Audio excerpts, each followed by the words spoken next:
Welcome. Tonight we will drift slowly along the Nile and through more than 3,000 years of ancient Egyptian history. There are exactly 100 calm facts ahead. Each is grounded in museum, archaeological, and UNESCO reference material, but told gently and with room to pause. Let the river light, stone temples, and quiet desert nights pass by at an unhurried pace. Ancient Egypt grew along the Nile in northeastern Africa. The river supplied fresh water, transport, fish, mud for bricks, and fertile soil between two deserts, allowing settlements to flourish for thousands of years.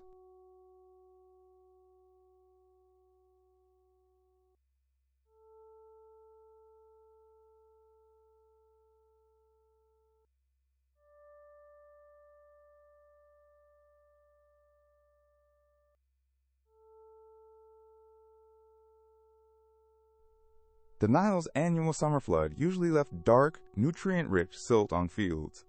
Egyptians organized their year around inundation, growing, and harvest, tying farming closely to the river's rhythm.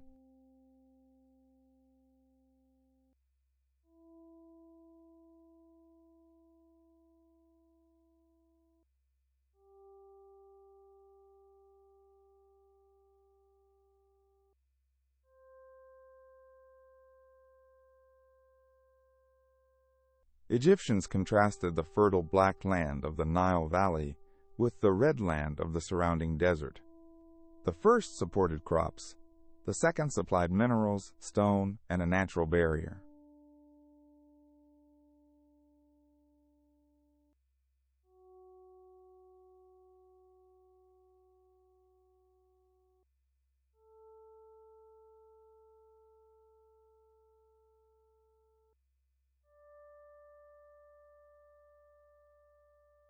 Upper Egypt lay in the south and Lower Egypt in the north. The names follow the Nile's flow toward the Mediterranean, not the usual direction shown on a map.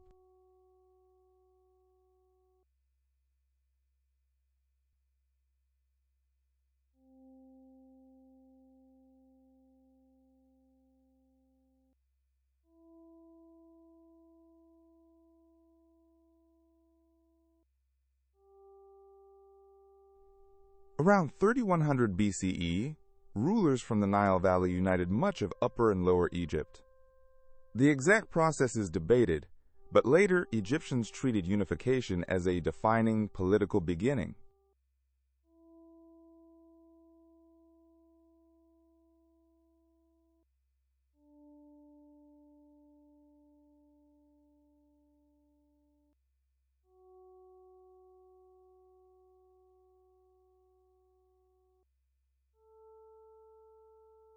The Narmer palette is an important early object linked with unification. It shows a ruler in the crowns of Upper and Lower Egypt and reveals how early kings displayed authority.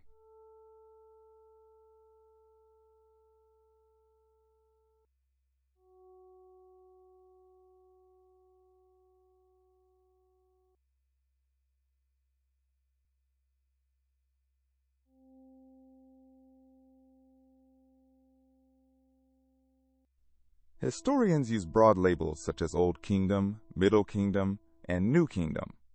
These are useful guides, though Egypt's history also included regional powers, foreign rulers, and changing institutions.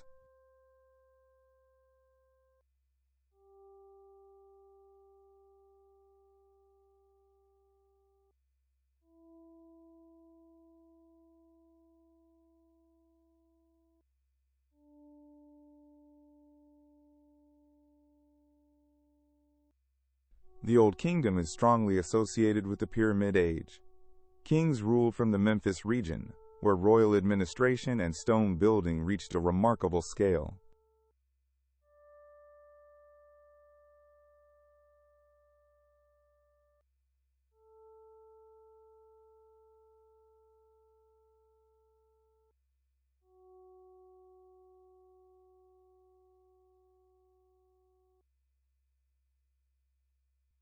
The Middle Kingdom followed an era of divided political power. Its rulers strengthened government again, expanded agricultural projects, and supported literary works admired in later centuries.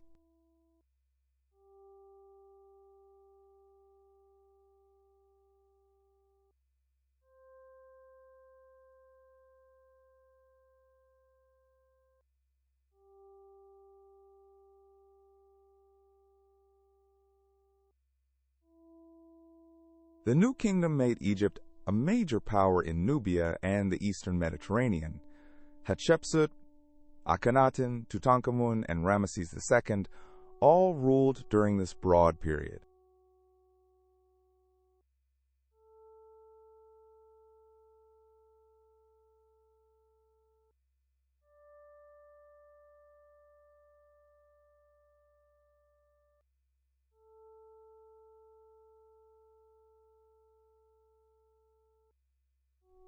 After the New Kingdom, Egypt was ruled at different times by Libyan, Nubian, Assyrian, Persian, Macedonian, and Ptolemaic powers.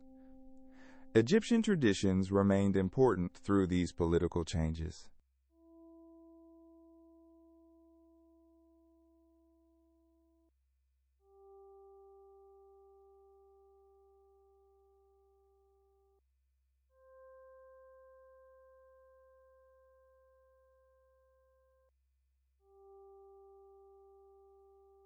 Alexander the Great entered Egypt in 332 BCE, and Alexandria was founded on the Mediterranean coast. After his death, the Ptolemaic dynasty ruled while using traditional pharaonic imagery.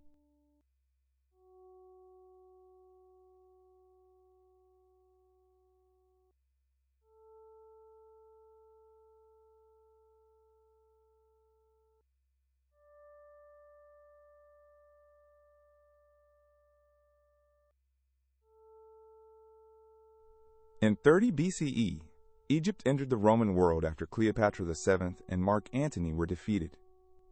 Egyptian languages, art, and religious practices nevertheless continued in changing forms for centuries.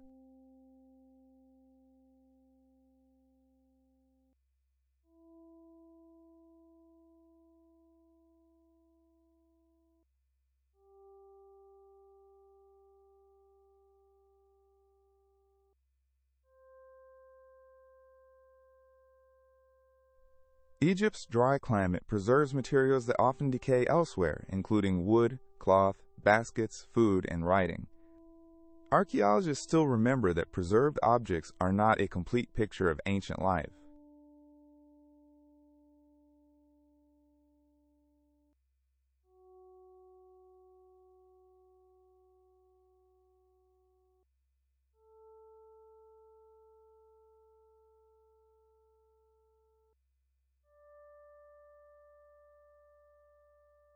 The Nile was Egypt's main highway. Boats carried grain, stone, people, letters, and ceremonial goods, while prevailing winds could help sailing vessels make the return journey south.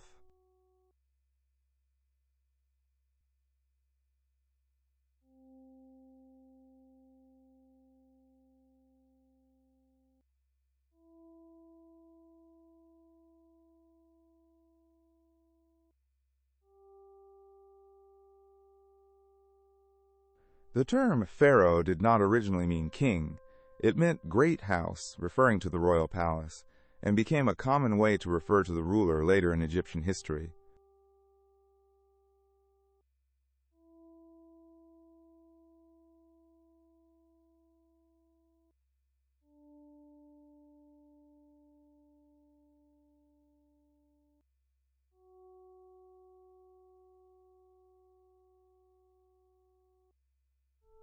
An Egyptian king was expected to maintain Ma'at, right order, truth, justice, and balance.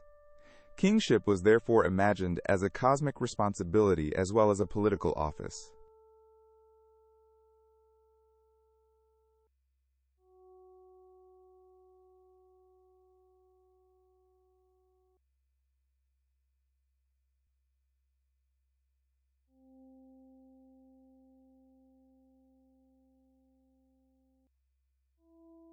The white crown represented Upper Egypt, and the red crown represented Lower Egypt. Images of a double crown announced that one ruler held both lands together.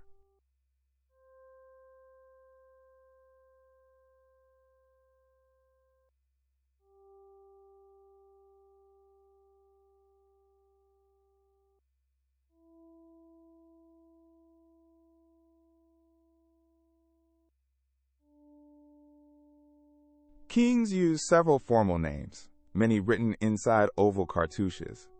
These royal names linked rulers to gods, kingship, and a long line of predecessors.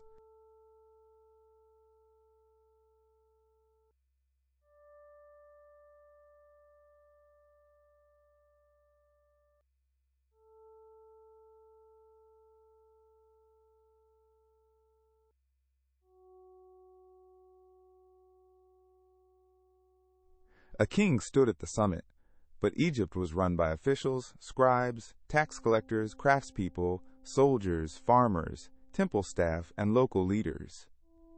Monuments required wide networks of work.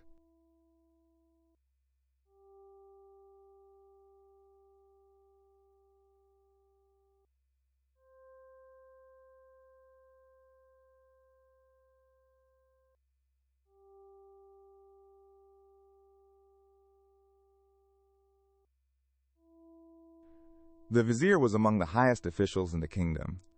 Viziership could involve courts, records, taxes, land, and administration, demonstrating how much skilled management a royal state needed.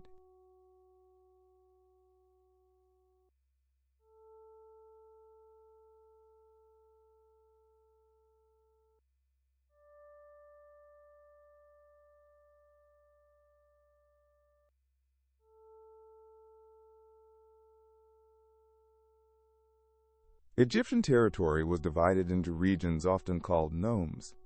Their governors, temples, and elites could become powerful, especially when royal authority weakened.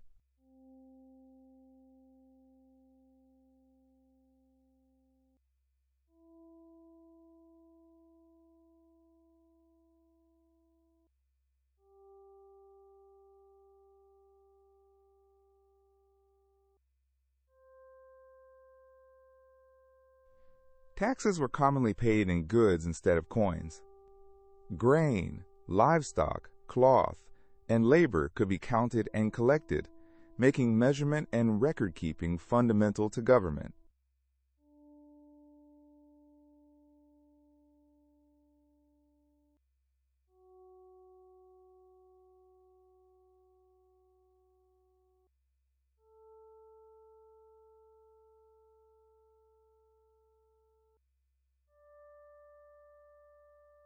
Scribes recorded deliveries, copied texts, calculated rations, wrote letters, and administered estates.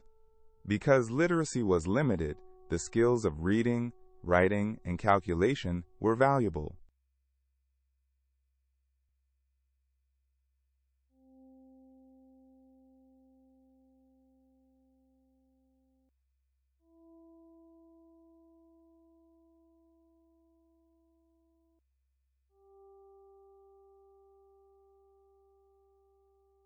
Egyptian armies used bows, spears, shields, clubs, and later chariots. New Kingdom rulers campaigned in Nubia and Western Asia, while fortresses guarded routes and frontiers.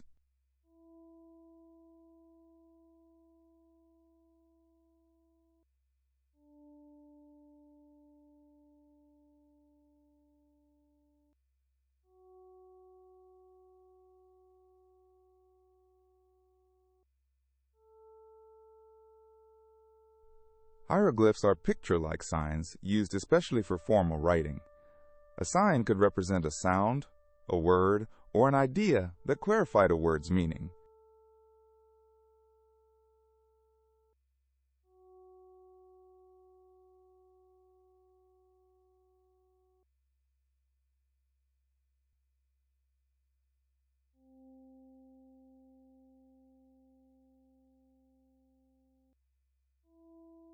Hieratic was a more cursive script suited to everyday writing.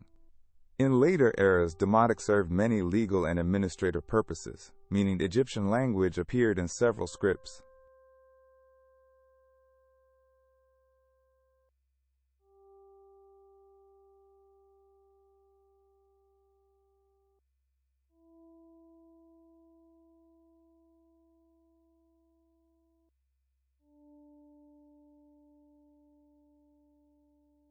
Papyrus was made from the pith of a Nile wetland plant.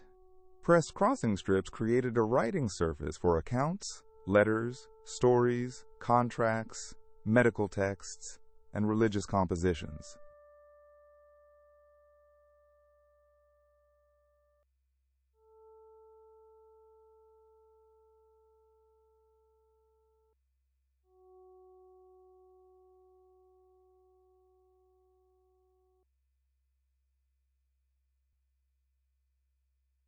Black ink could be made with soot, and red ink with iron-rich pigments. A scribe often wrote with a reed pen, and a palette with separate wells for colors.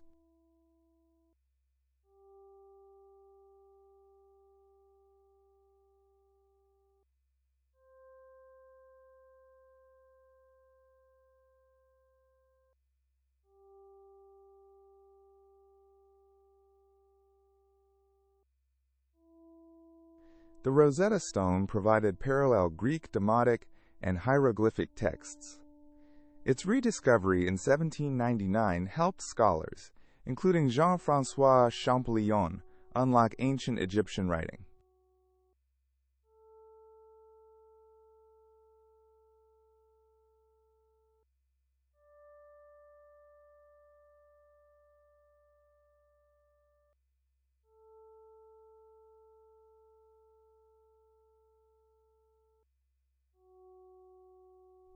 Pottery fragments called ostraka were used for notes, sketches, exercises, receipts, and letters.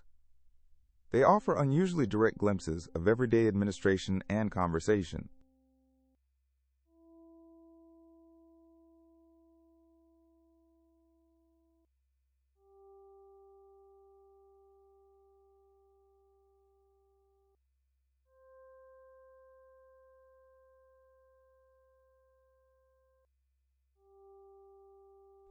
Egyptian literature included wisdom texts, stories, hymns, love poetry, laments, and tales of travel or magic. Some works were copied for generations and became scribal classics.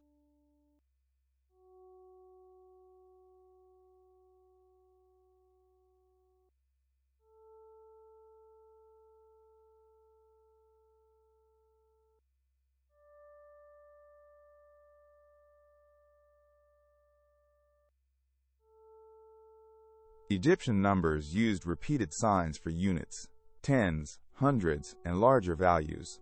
Mathematics helped measure land, distribute rations, calculate volumes, and manage practical work.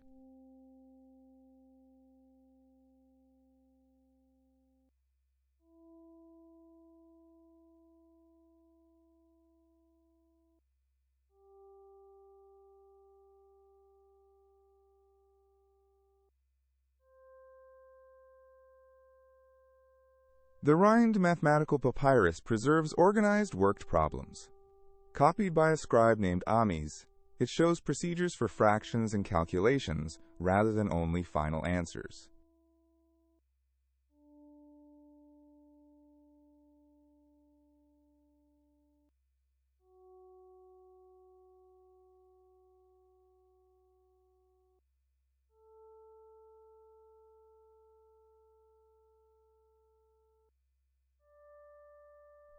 Most Egyptians lived in sun-dried mud brick houses. Stone was durable but expensive, so it was used above all for temples, tombs, and royal monuments.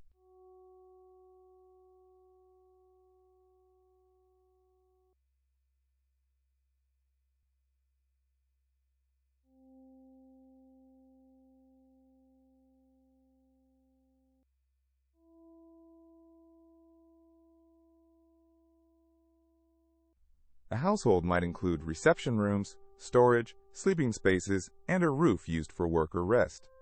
Homes varied greatly with wealth, location, and period.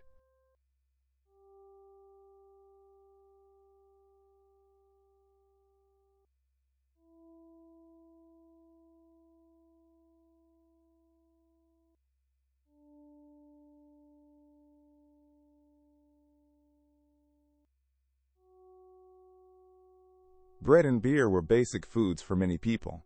Grain was ground, baked, fermented, stored, measured, and often distributed as payment or rations.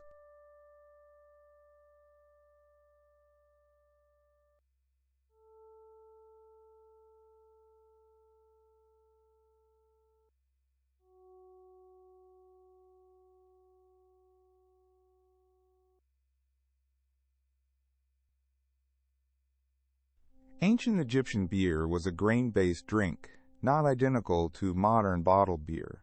It was nourishing and formed part of everyday meals and workers' provisions.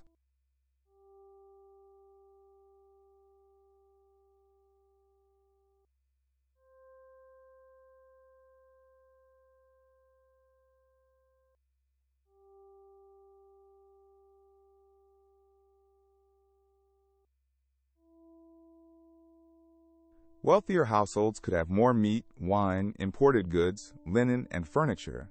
Banquet scenes in tombs also expressed ideals of abundance and continued provision after death.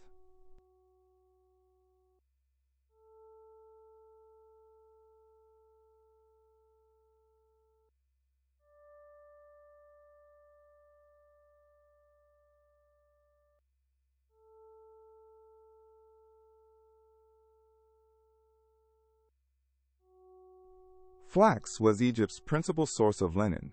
Fine linen served as clothing, household cloth, and funerary wrapping, and the dry climate has preserved striking examples.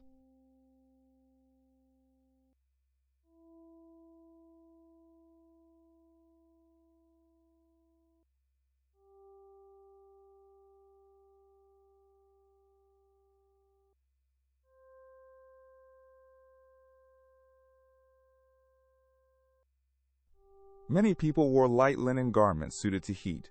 Jewelry, cosmetics, hairstyles, and scents could signal wealth, celebration, identity, and religious meaning.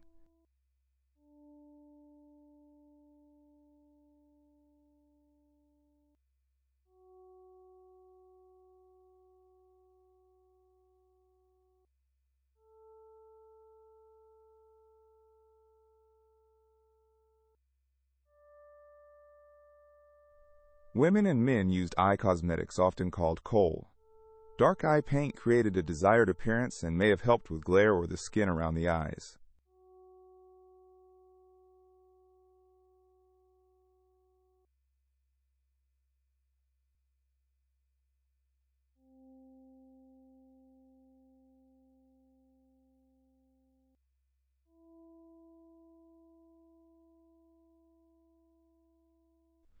Children learn through home, play, and work. Toys, balls, dolls, and animal-shaped objects suggest play, while elite schooling trained a smaller group in writing and administration.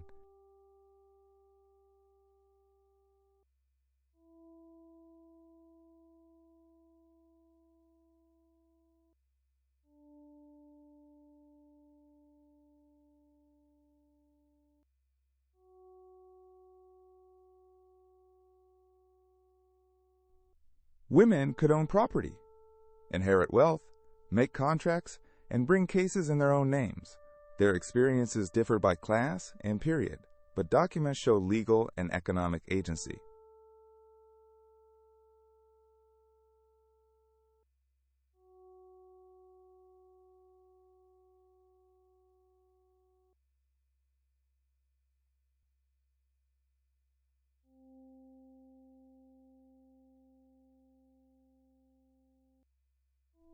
Marriage was usually a household and social arrangement, rather than one standardized temple ceremony.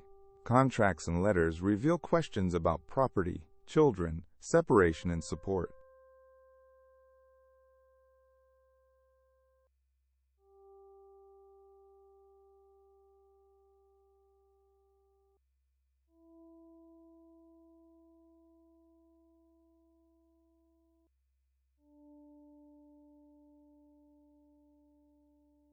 Deir el-Medina housed skilled workers who built royal tombs in the Valley of the Kings. Their notes and accounts reveal work, wages, disputes, homes, and family life.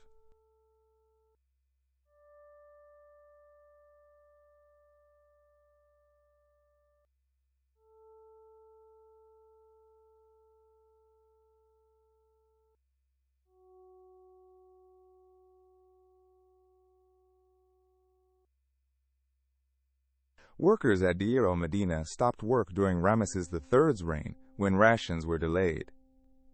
It is often called the earliest recorded strike because they organized to demand owed supplies.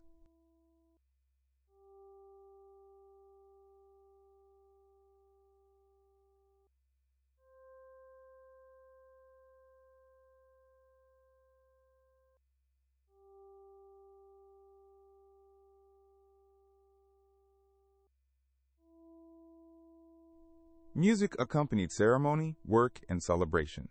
Harps, flutes, clappers, drums, and rattling sistrums appear in art and archaeological finds.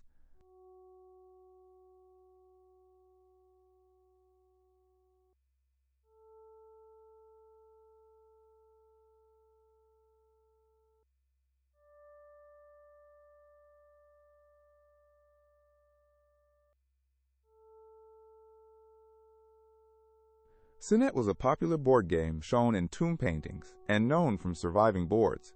Its rules are uncertain, but later texts link the game with the afterlife.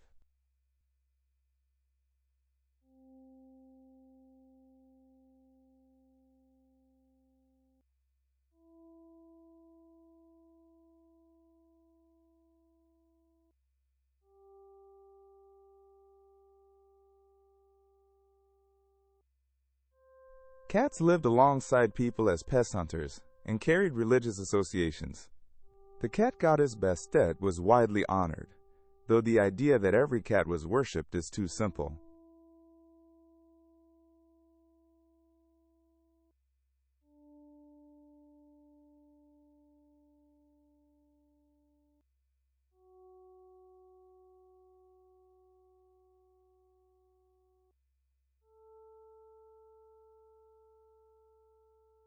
Egyptian religion included many local and national gods. Names, forms, and relationships changed across centuries and varied among regions, temples, and families.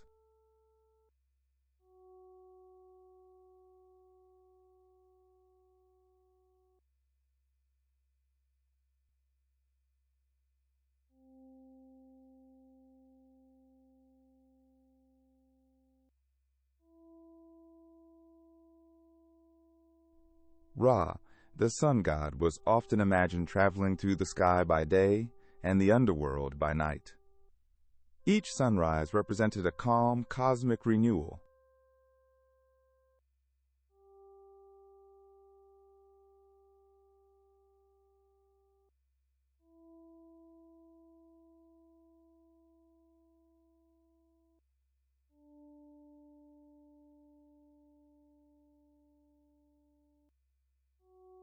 Osiris was connected with kingship, death, and rebirth. Stories of his restoration gave the dead a model of hoped-for renewal and enduring life.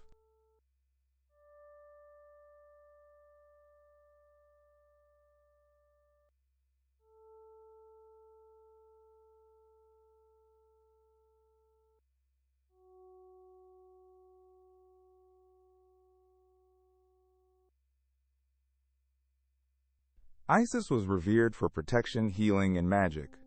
Her care for Osiris and their son Horus became central Egyptian themes and later spread across the Mediterranean.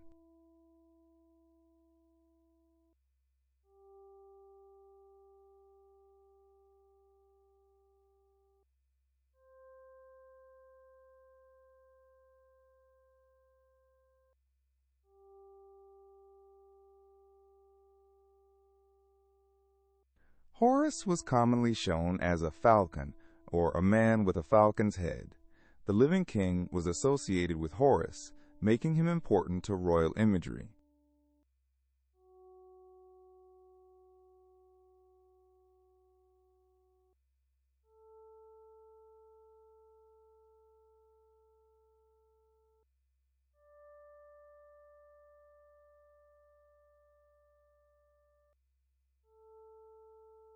Anubis, often shown with a jackal's head, was linked with embalming and guarding the dead. Jackals were familiar near desert burial grounds.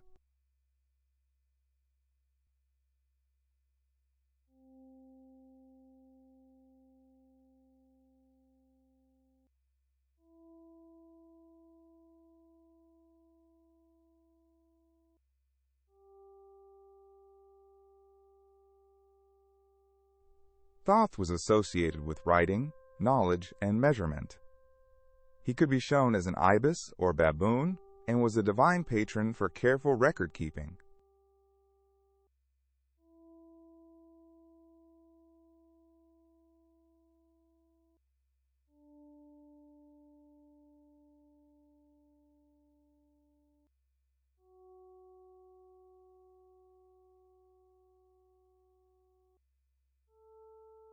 Temples were institutions as well as sacred buildings. They held land, staff, workshops, storerooms, boats, kitchens, and a schedule of offerings and rituals.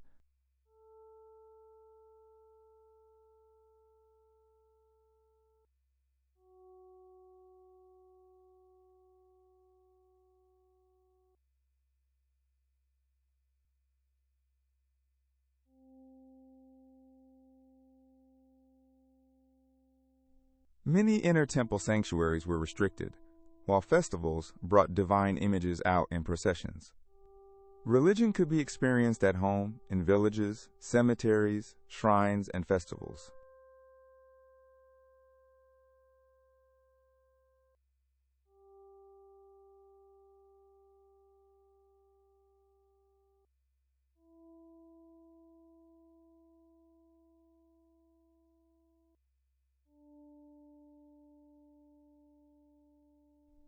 Amulets were small objects believed to offer protection. Scarabs, eyes, animals, gods, and written spells appeared on amulets worn by the living and placed with the dead.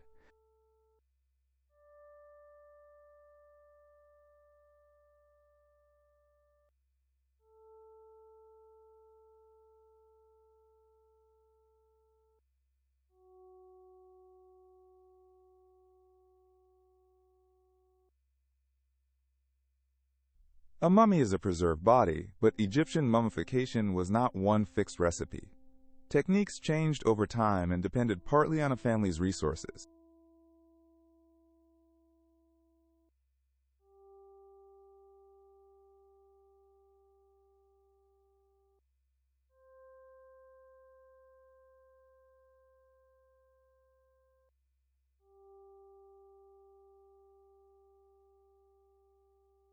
In many periods, embalmers dried bodies with natron, a natural salt mixture, and wrapped them with linen. Rituals, amulets, and texts added layers of protection.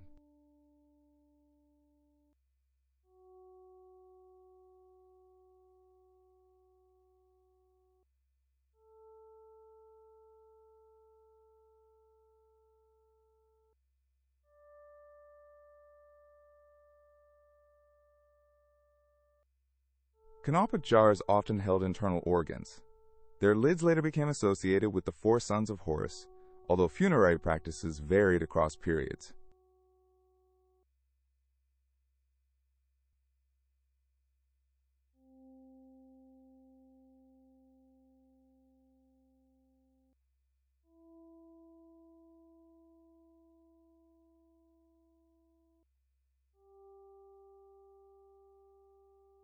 The heart usually remained in the body because Egyptians associated it with thought, memory, and moral identity.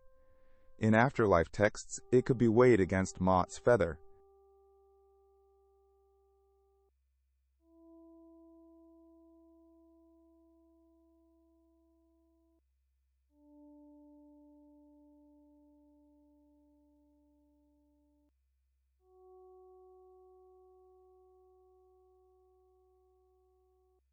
Egyptians did not give the brain the same intellectual role as the heart. Their medical papyri still show detailed observation, but their ideas about mind and anatomy differed from modern medicine.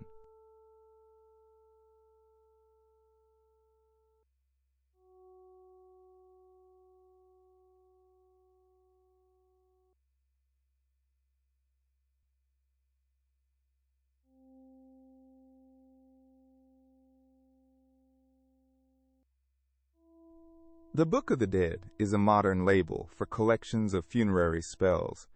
Individuals could select different spells, intended to help them overcome dangers after death.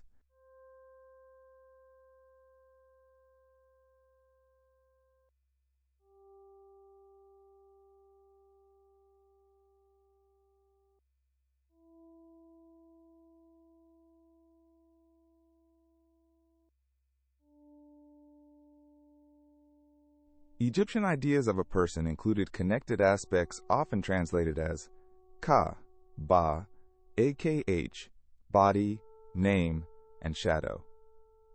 These concepts resist simple, modern translations.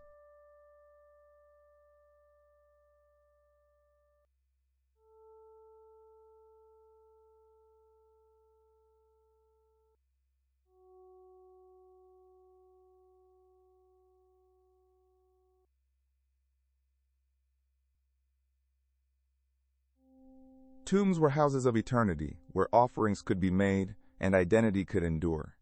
Their images combined memory, status, everyday scenes, and religious hope.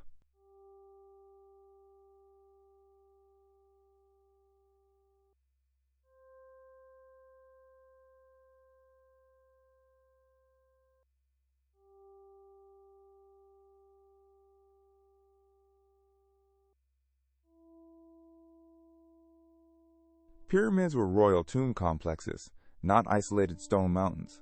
They connected temples, processional ways, harbors, storage areas, subsidiary burials, and communities of workers.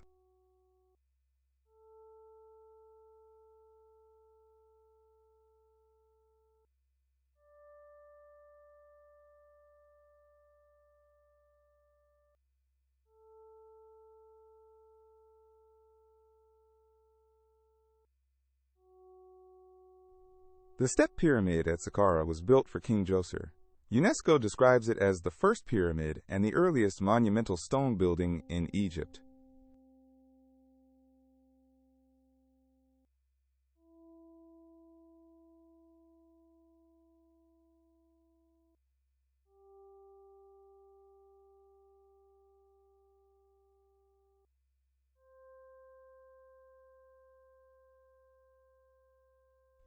King Sneferu sponsored the Bent Pyramid and Red Pyramid at Dahshur. The Red Pyramid is generally regarded as the first successful, smooth-sided pyramid.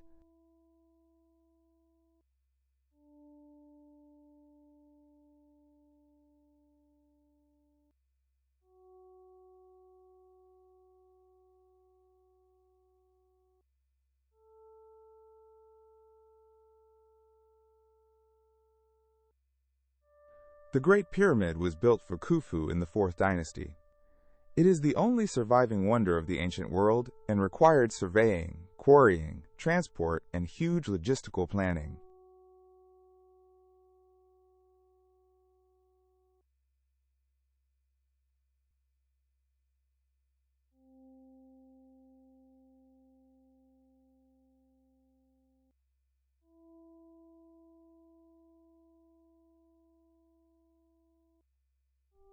Giza's 3 main pyramids belong to Khufu, Khafre, and Menkaure. They show that the plateau was developed as a royal cemetery across several generations.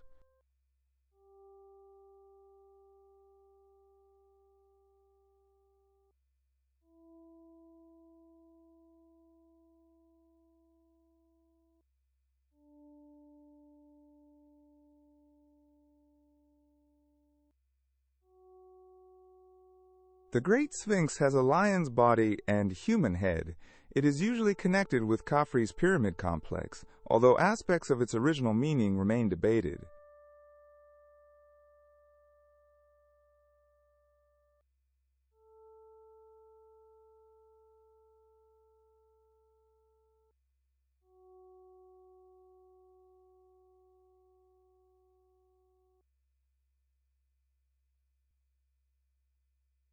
Workers, settlements, bakeries, stores, and cemeteries at Giza challenged the old movie image of pyramids built only by enslaved people.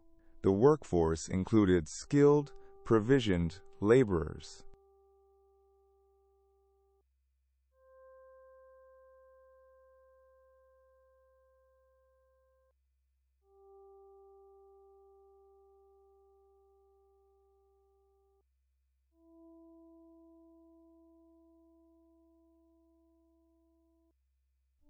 Limestone could be quarried near building sites, while granite came from Aswan far to the south. The Nile made transport of vast, heavy stone blocks possible.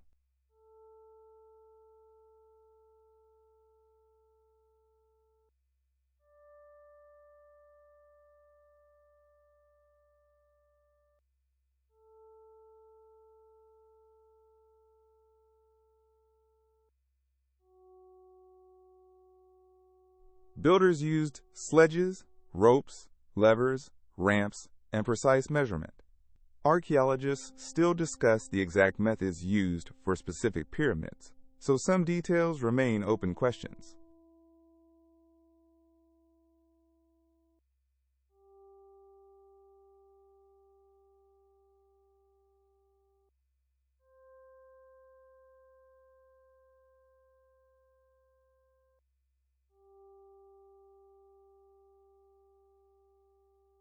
A temple commonly led from an entrance toward a more restricted sanctuary.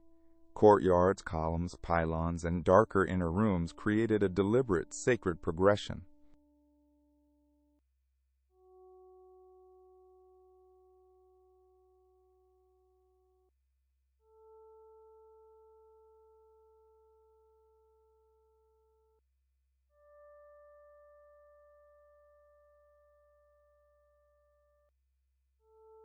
Karnak, near ancient Thebes, grew over centuries into an enormous temple complex, dedicated chiefly to Amun-Ra.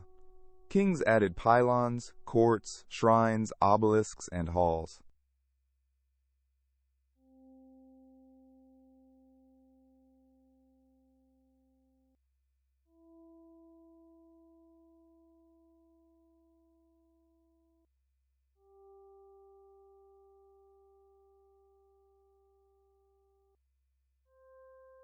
Karnak's great hypostyle hall contains a forest of huge columns. Its decoration records royal names and rituals, while its scale expressed New Kingdom religious ambition.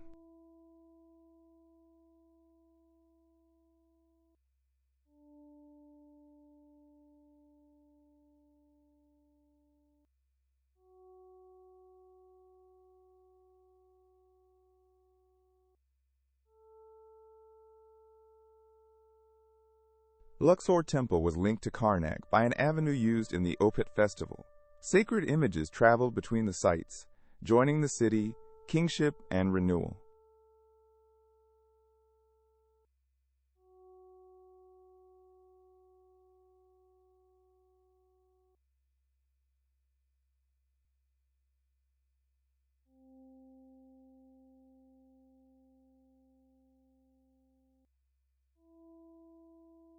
Obelisks are tapering four-sided stone monuments with pyramid-shaped tips.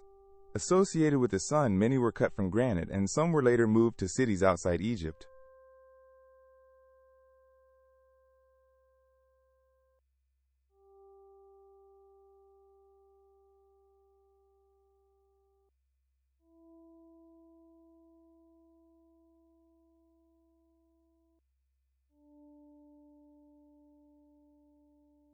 Hatshepsut ruled as king during the 18th dynasty. Her mortuary temple at Deir el-Bahari uses terraces and colonnades against the cliffs of western Thebes.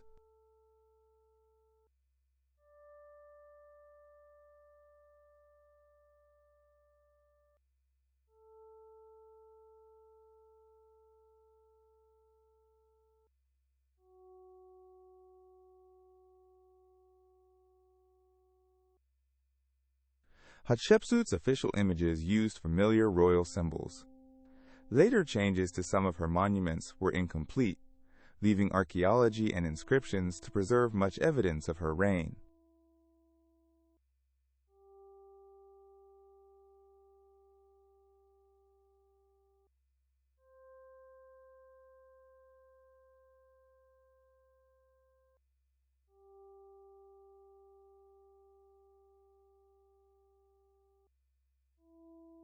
Akhenaten promoted the Aten, the visible sun disk, during a major religious transformation.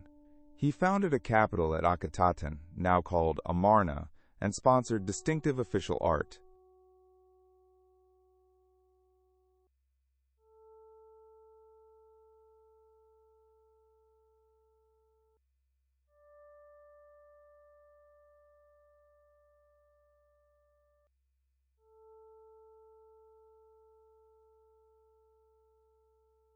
After Akhenaten's death, earlier cults were restored. Tutankhamun ruled in this restoration period, though his fame today comes mainly from the survival of rich tomb contents.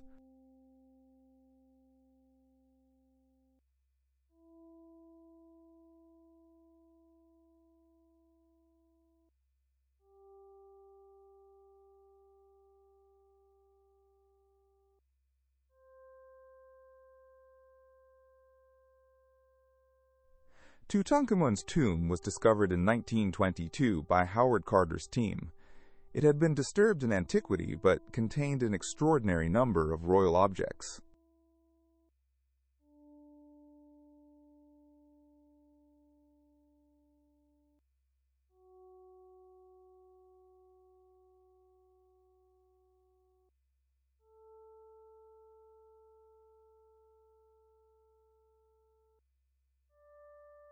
The gold mask of Tutankhamun is famous, yet it represents one royal burial from one era.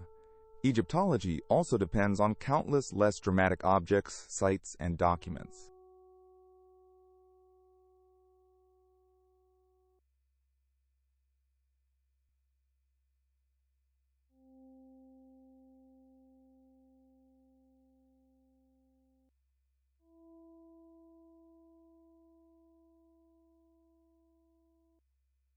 Ramesses II ruled for more than 6 decades. He built widely and is associated with the Battle of Kadesh against the Hittites, one of the best documented ancient battles.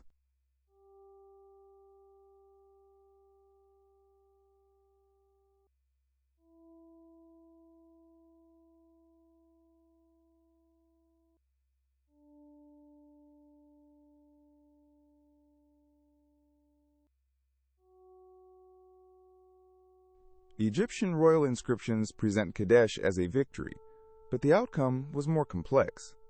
Egypt and the Hittite Empire later concluded a peace treaty preserved in both traditions.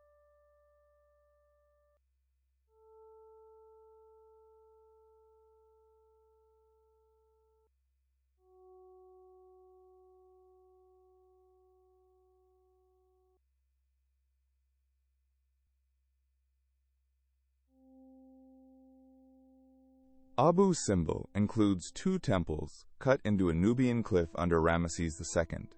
An international campaign relocated them in the 20th century, before Lake Nasser rose.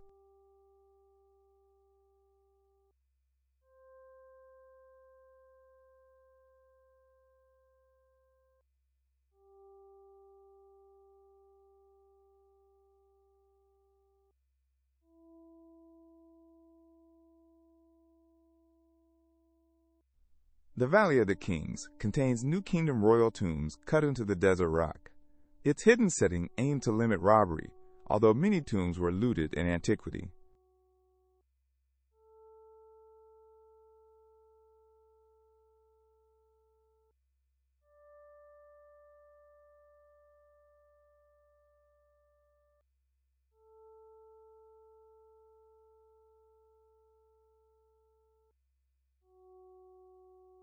Tomb paintings used images, color, and writing as active religious tools.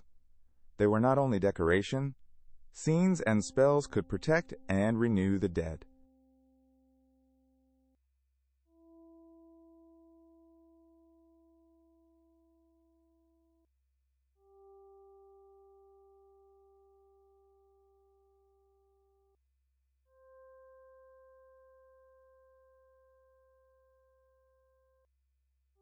Egyptian artists often used a composite view, head and legs in profile, shoulders and eyes more frontally.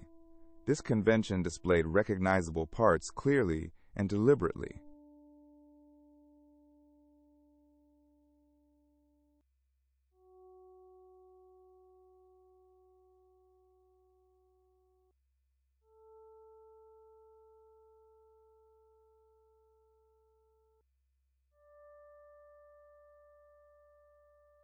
Scale in Egyptian art could show importance rather than physical distance.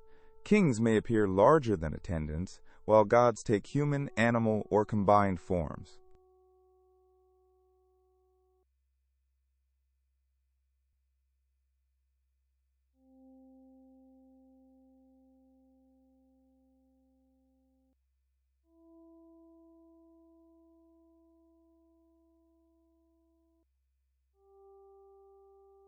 Blue and green pigments carried associations with water, growth, and renewal. Egyptian blue, a manufactured copper-based material, is among the earliest known synthetic pigments.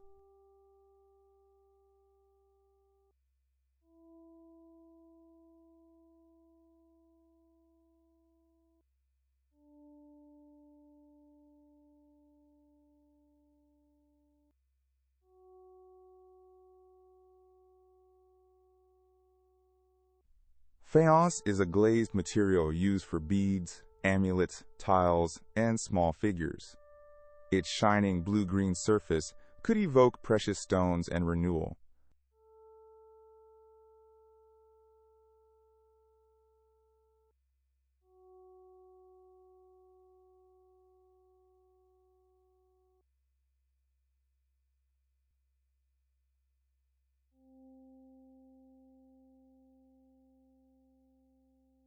Gold was prized because it does not tarnish easily and was linked with the gods and sun.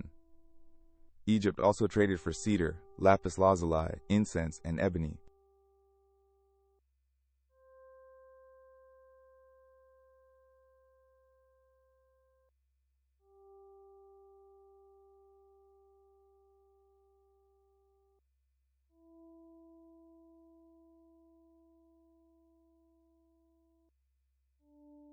Nubia was not merely a source of goods for Egypt. Nubian kingdoms had their own cultures and rulers, traded and fought with Egypt, and Kushite kings ruled Egypt as the 25th dynasty.